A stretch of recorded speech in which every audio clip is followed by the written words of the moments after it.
Assalamualaikum warahmatullahi wabarakatuh. Kembali lagi bersama saya. Ini saya mau menceritakan sedikit pengalaman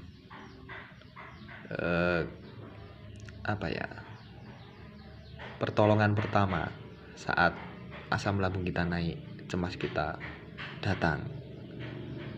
Itu kalau saya itu dulu nggak pernah lupa bawa air putih, air mineral, pasti selalu bawa kemanapun. Di motor itu pasti selalu ada, entah keluar rumah deket atau agak jauh misalkan, pasti ada, selalu ada.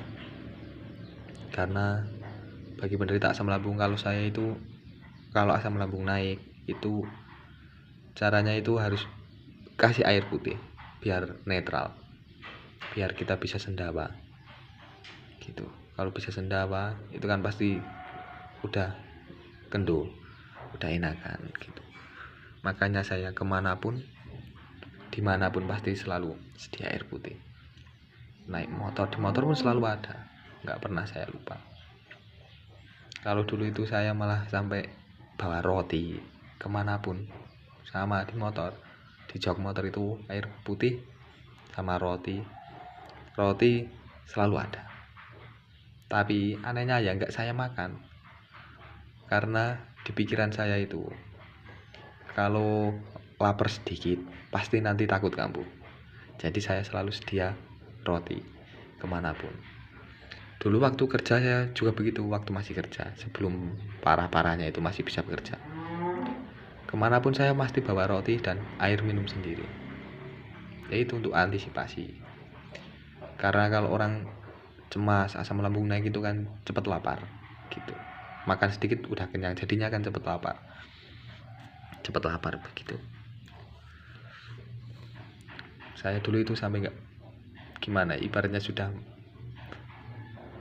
nggak bisa lepas dari air putih, bawa botol kemana-mana, bawa roti. Tapi anehnya yaitu nggak kemakan, sampai rotinya udah berjamur gitu saya buang, saya beli lagi ya buat jaga-jaga aja gitu. Tapi alhamdulillah kalau misal ngambuh itu saya cukup minum air putih, tarik nafas, mengolah pikiran. Itu kalau udah bisa sendawa itu udah kendo, udah enakan, bisa buat aktivitas lagi. Dulu itu ya waktu masih bisa kerja, belum separah-parah yang sekarang itu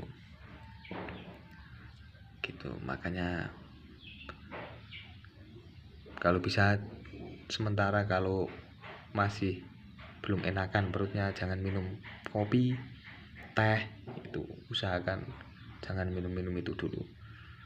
Jangan minum yang bersoda-soda, itu minuman kemasan gitu. Kalau saya itu nggak berani, ya minum air putih itu terus minumnya gitu, sampai segitunya. Sampai sekarang pun, karena dari dulu emang nggak terlalu suka sama kopi ya, dari dulu itu jadinya kan saya nggak ngopi, jarang. Sampai sekarang malah nggak pernah ngopi. Sekarang paling minum teh gitu, karena emang nggak terlalu suka kopi dari dulu. Seperti itu. Tapi alhamdulillah setelah sembuh, kemana-mana sekarang udah nggak bawa air. Nggak, dulu saya itu sampai di saku itu selalu ada obat buat penekan asam lambung, itu selalu bawa ya buat jaga-jaga. Karena kita kan kalau punya anxiety itu kan overthinkingnya berlebihan gitu, takutnya berlebihan. Mau begini harus ini takut ini ya. Jadi persiapan kita kan banyak gitu, persiapan air, bawa air, bekal air, bawa roti lah, bawa obat lah. Sampai lama saya kemana-mana itu selalu bawa obat, bawa air putih gitu, bawa roti. Tapi alhamdulillah sekarang udah bisa lepas alhamdulillah sekarang. Ya itu, karena harus berani melawan, harus dilawan. pikiran kita dulu yang harus dilawan, yang harus diobati terutama. Sambil mengobati perut harus juga bisa mengobati pikiran kita dari diri kita sendiri, obatnya itu. Seperti itu. Saya dulu juga banyak ketakutan yang saya rasakan. Selain takut mati, bahkan hujan saya juga takut dulu. Hujan, apalagi kalau di luar, posisi di luar rumah. Itu sebelum parah ya. Kalau memang parah itu kan saya jarang keluar rumah. Itu sebelum parah. Sebelum parah itu waktu saya masih kerja itu. Kerja kan saya di proyek dulu, di proyek kulit bangunan gitu. Itu misalnya ada gerimis, kerja di luar ada gerimis itu langsung naik, pokoknya langsung panas dada, asam lambung naik, pikiran kemana-mana. Baru gerimis itu, belum hujan. Kalau hujan ya udah nggak berani, udah diem sambil menahan sesak gitu. Kalau kambuh itu saya langsung minum air putih, nggak minum apa-apa.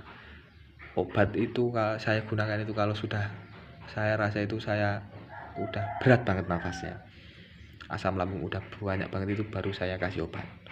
Kalau masih belum terlalu itu saya cukup minum air putih, itu udah bisa sendawa, udah langsung lega, alhamdulillah. Tapi berhubung ketakutan saya itu banyak kan, jadinya sering kambuh gitu. Itu salah satunya, takut hujan, terus kemacetan gitu. Saya dulu juga waktu pergi atau pulang kerja, kalau ada macet-macetan gitu, itu langsung pikiran gak karu-karuan. Pikiran gimana ya, orang yang anxiety GERD itu kan mikirnya mesti gini. Kalau saya ya mikirnya itu seperti ini kalau macet gimana, tempat pertolongan gimana, jauh dari rumah sakit. Nah, seperti itu, macet, nanti kalau saya kenapa di jalan gimana gitu, kambuh di jalan gimana, mati gimana. Nah, itu saya yang pikiran itu saya seperti itu. Entah kalau kalian itu bagaimana itu, kalau saya itu seperti itu. Makanya sampai membekas di pikiran, ibaratnya menjadi trauma sama kemacetan ya, gara-gara itu. Tapi alhamdulillah juga udah sembuh, udah normal lagi. Kalau orang dengar itu, kalau yang nggak merasakan itu emang aneh, disangka orang aneh kita. Tapi memang gimana ya, ben itu ya sudah takdir yang ditentukan yang Maha Kuasa buat kita harus bisa jalanin. Yang penting tetap berusaha gitu, tetap kuat, pikiran positif terus, dilawan terus, seperti itu. Selain takut hujan, macet, keramaian pun malah dulu saya nggak pernah berani. Bahkan teman saya itu nikahan teman saya nikahan itu saya nggak bisa kalau ada ramai-ramaian, nggak bisa. Belum sampai ke tempatnya itu udah kambuh.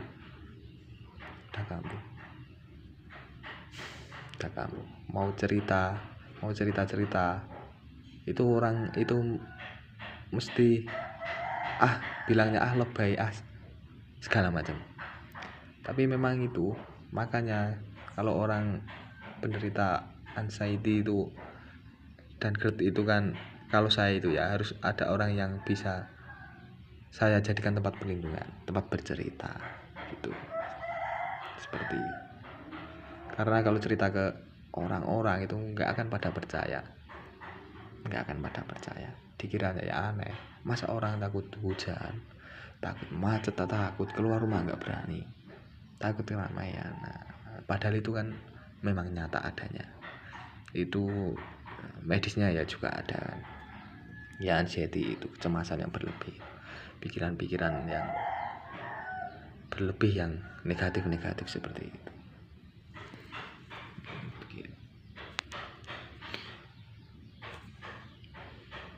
Nah, buat teman-teman semangat, Gitu, semangat. Saya bisa, kalian pasti bisa. Gitu. Banyak di luar sana yang bertahun-tahun, bukan cuma 1-2 tahun, yang sakit anxiety disorder GERD itu sulit sembuh karena apa? Ya kemungkinan dia belum bisa melawan, belum bisa berdamai dengan diri mereka sendiri. Semangat, lawan pikiran-pikiran buruk itu. Insya Allah nggak bakalan terjadi, insya Allah. Kalau mati itu kan kita nggak tahu ya, maksudnya pikiran-pikiran negatif, yang pikiran itu hilangkan, pasrahkan saja kepada yang maha kuasa. Begitu.